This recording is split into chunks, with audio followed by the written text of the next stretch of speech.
Esta história podia começar como tantas outras. Era uma vez um jovem curioso que um dia foi a uma loja na terra do pai. Uma daquelas lojas onde se vende de tudo.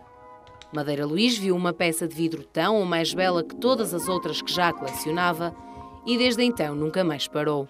Provavelmente uma das razões foi a mais antiga, gosto pelas artes visuais, mas depois há uma outra, é que eu pertenço a uma geração, a uma parte de uma geração que talvez até por reação aos estereotipos que nos eram veiculados pelo Secretariado Nacional de Informação do tempo do Estado Novo e que tinha em relação às culturas rurais assim, um certo número de modelos e talvez por reação a essa visão um bocado redutora, algumas pessoas desta geração começaram a tentar ver outras coisas. Atrás do vidro veio a cerâmica e depois o ferro. O gosto por colecionar não era novidade e com o passar dos anos foi reunindo um enorme conjunto de peças. A Madeira Luís reuniu aqui elementos que eu acho engraçados, porque nunca ninguém se lembra realmente de fazer recolha deste tipo de peças. Sim. São tão utilitárias, são tão banais do dia-a-dia que acabam por ninguém as valorizar. E o seu valor intrínseco é isso mesmo. Não são tesouros, não são a custódia de Belém, não são, enfim, mas são realmente as custódias de Belém do nosso dia-a-dia e da sociedade que nós somos e a que nos reportamos de um passado muito recente. O espólio marca um período que vai desde 1850 ao final da Segunda Guerra Mundial, uma época que marca a emergência e o desenvolvimento da Revolução Industrial.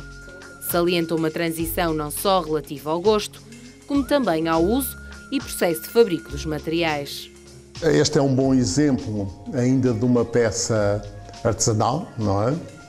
Artesanal sobretudo na decoração, estes desenhos são feitos já à mão livre, não é? Uma pincelada quase única, é realmente.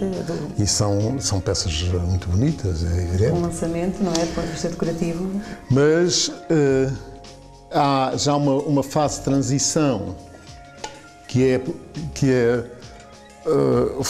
fazer as formas coloridas com um escantilhão, uma estampilha que permite que deixa zonas abertas e outras fechadas e com um pincel pinta-se com o mesmo modelo, pintam-se 20, 30 peças.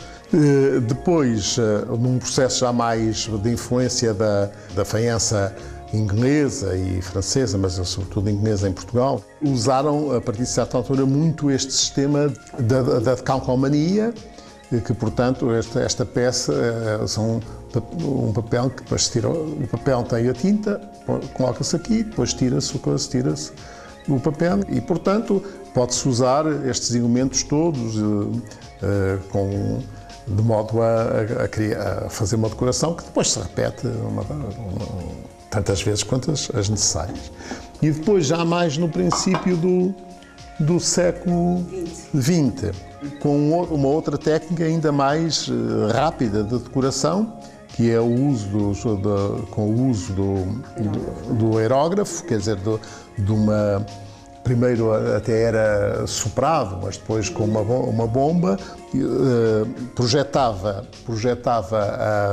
a tinta nas zonas abertas também de uma estampilha, quer dizer, um escantilhão que deixava zonas abertas para onde se atirava a tinta.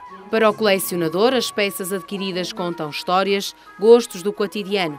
Podem mesmo ter influenciado esse cotidiano. Daí o prazer e o interesse na recolha. É o caso, por exemplo, destas garrafas que normalmente se chamam de fantasia, que são garrafas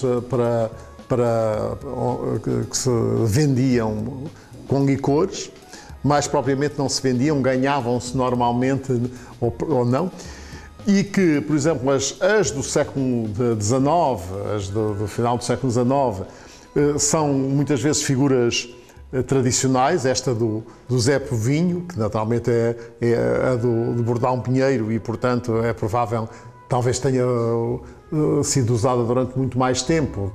Depois apareceram as garrafas em forma de locomotiva, de carro, de jogadores de futebol, de cantadeiras de fado, de figuras e objetos que foram marcando os diferentes períodos. Recordando o passado, Madeira Luís fala de cada uma das peças com um carinho especial. Cada uma delas esconde uma história, uma forma de vida, um segredo de uma época.